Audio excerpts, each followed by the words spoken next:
बहुत बहुत धन्यवाद। आप मीडिया पत्रकार चैनल बंधु हमारे जो एक सैनिक की भांति 24 घंटे आप लोग समाज में तत्पर रहते हैं देश की सेवा में। सबसे पहले तो आपको मेरा कोटि धन्यवाद। ऐसे मुझे गंगा महाशक्ति ध्वजा कश्मीर नीलम घाटी चाइना बॉर्डर में चढ़ाकर वापस हो रहे हैं। यहाँ से आपके बाबा देवघर होते हुए बासुकीनाथ से जगन्नाथपुरी रामेश्वरम कन्याकुमारी तक जाना है। ये हमारी राष्ट्रीय संघर्ष वही कहकर जीलेंगे संग से हम हर गम गुजार करके इज्जत की नमक वो की कोशिश हजार करके। अगर इज्जत मान सम्मान स्वाभिमान भारत का है, विदेशी कल्चरों को जिन्हें हमारे महापुरुषों ने ठुकराया उनको सब तरीके से हमारे नौजुवान लोग इनकार करें। और अब मैं गवर्नमेंट से आवाज़ लगाता हूँ कि हमारे पत्रकार बंधुओं को सुरक्षाएँ दी जाएँ, उनके साथ बर्बादाएँ न की जाएँ। अगर वो जब ग्रामीण क्षेत्र में छोटे से छोटे हर गतिविधि को बड़ी से बड़ी दर्पण में अभी हम झारखंड देवघर में हैं, बाबा बैजनाथ धाम के आसपास ही हैं। ये बासुकीनाथ पथ में हम जा रहे हैं, डुमरथर के पास हैं। और यहाँ पर हमें एक देशभक्त मिले हुए हैं जो कि कंधे पर अपना तिरंगा लेके आ रहे हैं। ये कहाँ से आ रहे हैं और कहाँ पे जाएंगे, इसके बारे में हम सारा जानकारी इनसे लेने का कार्य करते हैं। और हमें लगभग 3-4 किलोमीटर पैदल जब चलते हुए नज़र आए तो हम इनसे जानने का प्रयास करते हैं कि कौन है, कहाँ से आए हैं और कहाँ तक इनका सफ़र होना है। सबसे पहले राम राम बाबा जी। राम राम भैया, नमस्कार। आपको बहुत बहुत धन्यवाद। आप मीडिया पत्रकार चैनल बंधु हमारे जो एक सैनिक की भांति 24 घंटे आप लोग समाज में तत्पर रहते हैं देश की सेवा में। सबसे पहले तो आपको मेरा कोटि धन्यवाद। ऐसे मुझे कौन जानेगा, मेरे क्या उद्देश्य हैं, क्या संदेश हैं, क्यों पैदल चल रहा हूँ, ये मीडिया पत्रकार चैनल बंधुओं के द्वारा ही हमारी खबरें चल रही हैं। आपके उत्तर प्रदेश प्रांत का फतेहपुर जनपद जो पावन वीर बलिदानी ग्वाबा अमर सूरमाओं के घर के कहलाती है, वहाँ ब्लॉक दुमई थाना औंग के अंतर्गत ग्राम खरौली आता है। ग्राम खरौली से हम 25 मार्च 2022 को चले हुए हैं, जबकि एक दूसरी यात्रा है। इससे पहले 7 अक्टूबर 2009 में 3 साल 6 महीने 19 दिन की भारतवर्ष की यात्रा कर चुके हैं। हमारा नाम देशभक्त शिवकरण है। इस समय आपके तिरंगा महाशक्ति ध्वजा कश्मीर नीलम घाटी चाइना बॉर्डर में चढ़ाकर वापस हो रहे हैं। यहाँ से आपके बाबा देवघर होते हुए बासुकीनाथ से जगन्नाथपुरी रामेश्वरम कन्याकुमारी तक जाना है। ये हमारी राष्ट्रीय संरक्षक संयुक्त कल्याण पदयात्रा स्वतंत्रता सेनानियों भारतीय सेनाओं को समर्पित है कि उनको भुलाया न जाए, उनको इतिहास के पन्नों से निकाल कर अपने बच्चों को बताया जाए प्रत्येक आने वाले दिवस अवसर पर कि हमने कितने अपने आदर्श पूज्य बुजुर्गों को खोया है, तब जाकर स्वतंत्रता का हमने जीवन पाया है। साथ ही साथ अपने महाबलिदानियों के श्रद्धांजलि रूप में नीम, पीपल, बरगद, आम, आंवला, चंदन, तुलसी लगवाते हुए प्रत्येक तहसील, विद्यालय, मुख्यालय, गौशालाएँ, मंदिर, इसमें सब लगवाते हुए जा रहे हैं।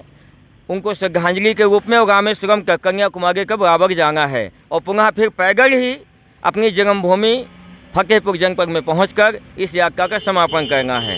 खासकर बात एक मैं ये कहना चाहूँगा कि हमारे जो पत्रकार बंधु हैं उनके लिए प्रत्येक स्टेट, प्रत्येक सरकार में गवर्नमेंट से आवाज़ लगाता हूँ कि हमारे पत्रकार बंधुओं को सुरक्षाएँ दी जाएँ, उनके साथ बर्बादाएँ न की जाएँ। अगर वो जब ग्रामीण क्षेत्र में छोटे से छोटे हर गतिविधि को बड़ी से बड़ी हर एक घटना को जब लेकर वो दिखाते हैं, तभी जाकर कहीं सेटअप पर नेशनल चैनल लहराते हैं। नहीं, अगर यहाँ से खबरें ना दी जाएं तो केवल वहाँ पे धुएं के समान ही खबरें चलाई जाएंगी। तो कहीं ना कहीं राजतंत्रता और प्रशासन की बर्बरता में हमारा पत्रकार बहुत तरीके से बुरी तरह से जख्मी हो चुका है। उसको सुरक्षा दी जाए। मेरे भाई सभी लोग जागें, पत्रकार का सम्मान दे, क्योंकि जब पत्रकार का सम्मान होगा तो राष्ट्र में संविधान बचेगा। जब संविधान बचेगा तो देश बचेगा। जब देश बचेगा तो हम सब बचेंगे। एक पत्रकार ही है जो एक दबी हुई आवाज़ को आगे लेकर चलता है। उनको कम से कम ना कुछ हो तो निःशुल्क शिक्षाएं उनके बच्चों को मिले, निःशुल्क उनका वाहन में आना जाना हो सके, निःशुल्क उन्हें हॉस्पिटलों में इलाज की व्यवस्था की जाए। कम से कम इतना को दिया ही जा सकता है, क्योंकि पत्रकार कोई ऐसे नहीं, ये समाज में एक सम्मान का बोले कि छोटे मोटे जो पत्रकार हैं उन लोगों को भी सुरक्षा और सेवाएं मिलनी चाहिए सरकार की तरफ से, क्योंकि जो छोटी छोटी खबरें होती है वो देश के हित में वो जारी करते हैं और कहीं ना कहीं ये आवाज़ गरीबों को और दबे कुचले को उठाने का कार्य करते हैं।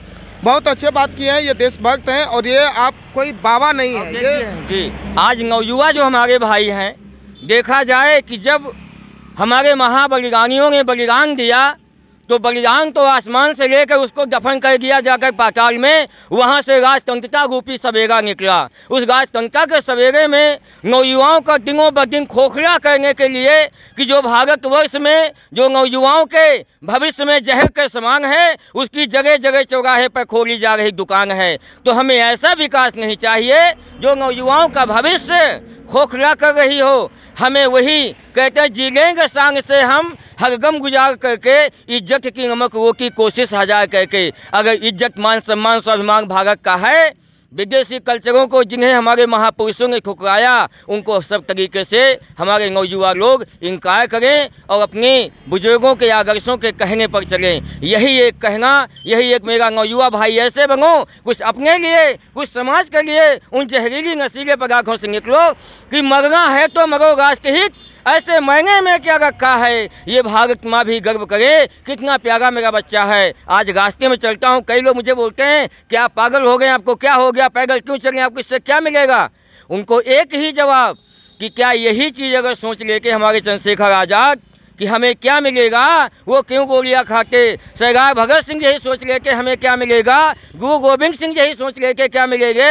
अगर यही प्रत्येक सेनानी सोच लेता तो आज ये भारतवर्ष पुनः वही गुलामी की जंजीरों में, पराधीनता में जकड़ा होता। उन बलिदानियों के बलिदान को न भूलें, उनका सम्मान करें। सरहद पे हमारा जो जवान हैं, जल थल वायु सेनाएँ हैं, उनके हाथों में गोला बारूद थमा दिया, 24 घंटे एक टाइम उस सुरक्षा में हैं। उनकी बदौलत हम सुख की रोटी चैन की नींद सोते हैं खाकर। तो उनके लिए दैवीय सुरक्षा शक्ति की कामना की जाए। वो भी किसी पिता के पुत्र, माँ के बेटे, बहन के भाई, पत्नी के पति हैं, कोई खाक के पुतले नहीं हैं। उनके प्रति हम कम से कम दैवीय सुरक्षा शक्ति की कामना को कर ही सकते हैं कि अमर सांग पहचान हो माँ तुम्हारी, ये बलिदान कर जाएं तंग बंग पुजारी। गंगा और यमुना मसरियों के जैसे चले संग नाम तुम्हारे हमारा, जय वीरों की जंगी जय कर्म की धारा, तुम्हें मातृभूमि नमन है हमारा।